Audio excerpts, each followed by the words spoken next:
Time to power up.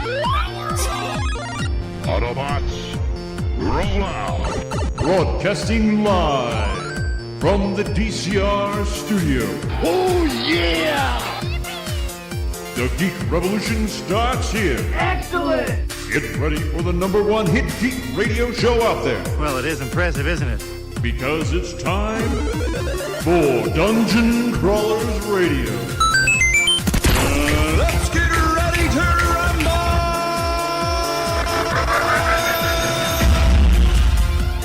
And now, the moment you've all been waiting for. Okay, everyone, welcome to another episode of Dungeon Crawlers, where we're talking to Aften Szymanski, talking about her latest book, Cheat Code from Immortal Works. So, yes, you've heard that name said over and over and over again, because of other authors and myself. This is one book of Aften's. She's written middle grade books as well as an YA psychological thriller, which my daughter would love, and now I need to find out the name of that so I can get it for her. So thanks for coming on. Yeah, you bet. And let's kind of jump into it. What is Cheat Code for those that haven't heard of it before? It's like the Hunger Games meets Ready Player One. Nice. So, thank you. So, artificial intelligence of the future to protect human interests needs to be human-sourced. So, those terminally ill can be on the donor list to donate their intelligence or their brains to be uploaded into a video game world setting where they compete to win the chance of being the brains inside artificial intelligence. All right. So that opens up a lot of interesting questions. Just because, I do understand IT and computers and stuff like that. So computers are, ones and zeros, very programmed. What happens when you put a human consciousness into that? Because, well, let's face it, we're not ones and zeros, we're a mess. Yeah, it just goes poorly. Poorly. I like that. So who is the main character of the book? Is it, who is our protagonist? Is it a young man, a young woman, or even a robot maybe? The main character, they start out with only codes. They're not supposed to use any names in the game to keep it more even and fair. So the main character steals somebody's code right from the beginning. She steals a gen. That's all of their gen codes. Okay. Gen E code. So she is Gen E 247. But yeah, that's not her code. So she's gone and stolen someone else's identity, just like going into World of Warcraft and stealing someone's character then.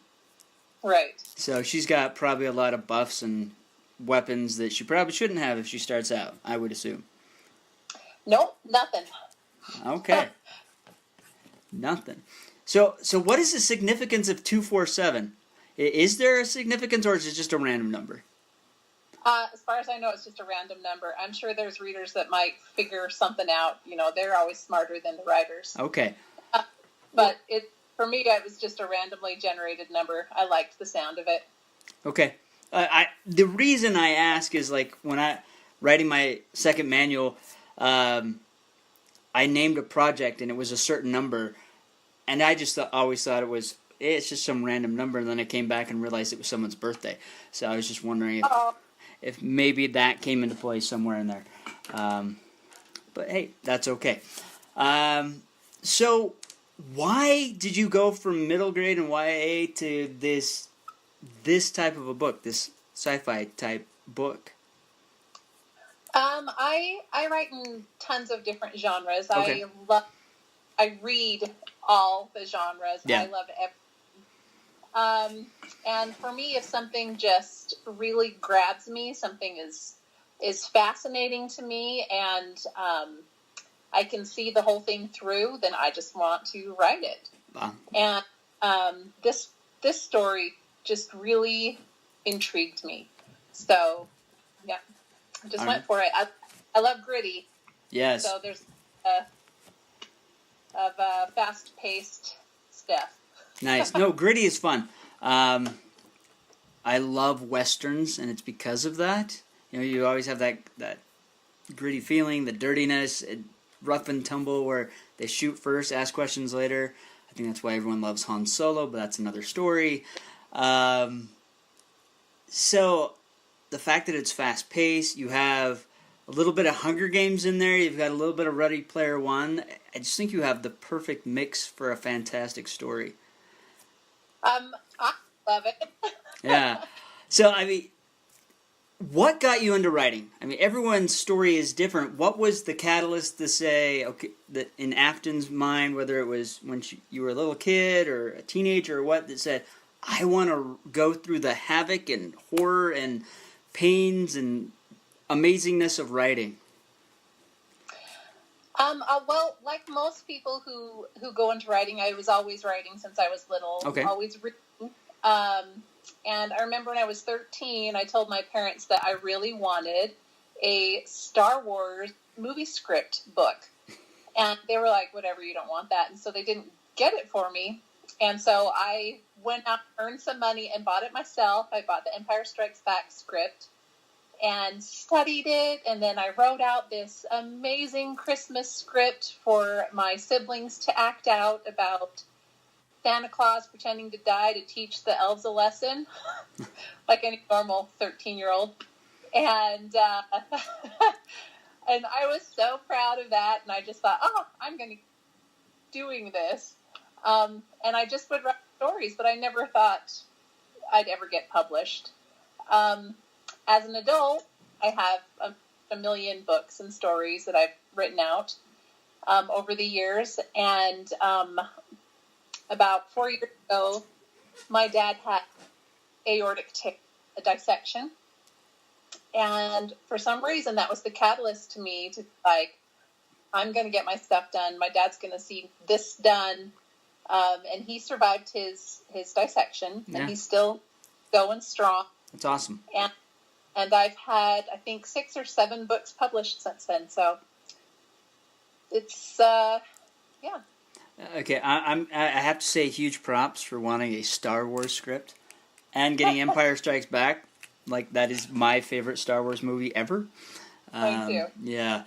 And then to go on and write a whole Christmas story about Santa dying to teach the elves a lesson, that's just awesome. Yeah. Yeah.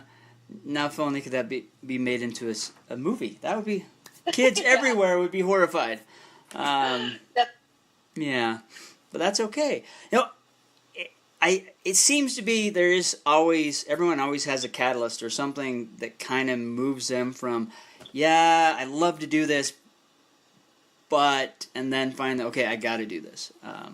So, unfortunately, it had to be your dad that did that, but hey, he's still around, and you have 7 books later, and he probably enjoyed every one of them. Yeah, he actually started to write as well. Oh. Now he writes. So. Even better. Now you've kind of spun something off there. Now he's writing, and maybe you'll get the chance to read something of his. So I would love that. Now, is this just a standalone, or is there more books coming? There are more coming. The second book is written and is in revision phase. Okay. And there will be a third. Nice. So, yeah. So for those out there that haven't read it, look at that. You have a whole series to look forward to. And if you pick this one up, you don't have to wait as long for the second one. That's one thing I hate, waiting. If you're a George R. Martin fan, I'm sorry. You're waiting for a while. I think until the series is finished. Yeah, or until HBO decides to finish it for him. That's right. But, yeah, so what can, without giving away too much of the story, what can the readers, listeners expect out of this book? They can expect I think it connects to a lot of different people in different ways. Okay. Those who are into video games, I feel like they will connect to the gaming culture. Those who are into adventures, I believe they will connect to just the social dynamics of the players, and how different backgrounds come together to either help or hinder each other. Okay. Every a different background. Like there's Gen B business, Gen Civ, civil works or labor type class, military class, academic, and just different groups of people and how they come together. And then also I put in my own things that I struggle with. I have facial recognition disorder, and I have a really hard time recognizing people, and the bad guys or the something that causes much trauma throughout the book is a character that actually had no eye or no or ears. So for me, like taking everything that you to identify someone away, because I rely heavily on my ears and even people's scent or just circumstances to identify people. And with all of that away, and all they have is their mouth, this character that nobody wants to encounter, to gain every sense through is just through their mouth, so it's kind of creepy. For me, that was just a horrifying idea, and I really wanted that in there. So I think people can also, for their own things that they struggle with, maybe relate in that way. So, yeah. No, that does bring up an interesting thing. You know, no eyes, nose, or ears. I mean, that's a lot of our facial features. And just sitting here thinking, if I were to take away all that, would I be able to recognize someone? That's, you know, by their smell or just their voice sometimes. I mean, voice, yeah, that's very distinctive, but what if you can't hear them yet? Yeah. Would you recognize someone? That's interesting. And then to make it one of the bad guys? That's creepy. Yeah. That's just creepy. No, that's really interesting. So, as a writer, are you more of an outliner or are you a panzer? What type of... What is your method to your writing? I have to outline. Okay. My not super crazy detailed. You know, it's not like 80 pages of outline. It's maybe 10 or 15. And I try to get the chapters where I want everything to go very well outlined so that I can get it there. If I leave it too loose, I cannot force my story to go where I want it. So I need a good structure. Okay. Yeah. All right. I like to say plotter pantser, but I think I plot a little bit more than I pants, but I don't know. Yeah, it's interesting how everyone writes differently. You know, you have like Brandon Sanderson with super details, and then you have people that just fly by the seat of their pants, sit down and write, and whatever comes out, that's what's on the page. So it is interesting. So what is... I'm trying to think of how to word this. Everyone kind of has their idiosyncrasy when they're writing. Like Jessica Day George has to have a giant bucket of red vines sitting on her desk when she writes. So do you have anything like that? No, I don't think anything quite like that. Okay. I like to write at night. Okay. I work full time, and I have 3 little kids and a husband. So this year I've really structured my time with work in the day, then you come home from 4 to 8 and you're with your kids. Yeah. And from 8 to 10, I hang out with my husband, and then 10 to midnight or later is just my writing time. So if it's really just somewhere that I can go and not be bugged or interrupted, except the cat does not pay attention to that. So really it's getting some time that's just mine. Yeah, no, that's exactly how my writing schedule is. You got to work during the day, come home, there's the kids, get them to bed, and then somewhere in between then and when I go to bed is where I write. Yeah, just because got to spend time there, and I wish I could write full time, but I've got bills to pay just like you do. Yeah. Yeah. So, with everything out there. You have your middle grade, your YA. Are you finding that your readers are transitioning between the stuff you're writing? Because, I mean, the middle graders are growing up, moving to the YA, and then moving to this. Is there a lot of good, praise from some of your earlier readers, or are you just finding a new group of people that are coming and finding you? I haven't thought about that.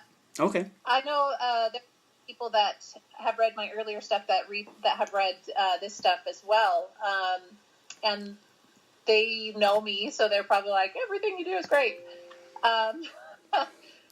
But just readers that find me based on one genre, and then maybe find some of my other stuff. I don't know. That would be an interesting question. I like flawed characters, so that kind of goes through all of my things. Yes. I think the beauty in everybody, especially in people that are flawed, maybe horrific sometimes. So I really like to highlight those kind of characters. I'm a major Bad fan. Better Call Saul, all that stuff. is my hero right now. So I would think that they would find that connect thread, that all the characters, even in my middle grade and sci-fi, have really highlighted flaws, but something lovable at the same time about every character. Something redeemable, I think, in everybody. Even in the antagonists, probably. No, I like that. I think flaws are actually what make characters relatable. Without them, that is, as much as I love Star Wars, that's kind of the one thing that always kind of bugged me up until recently is, they always got through things perfectly. There was, up until you see Luke Skywalker's hand get cut off, you're just like, what? Everything's just going perfectly, blah, blah, blah. Even with his hand getting cut off, he still lives. What the heck? Type situation.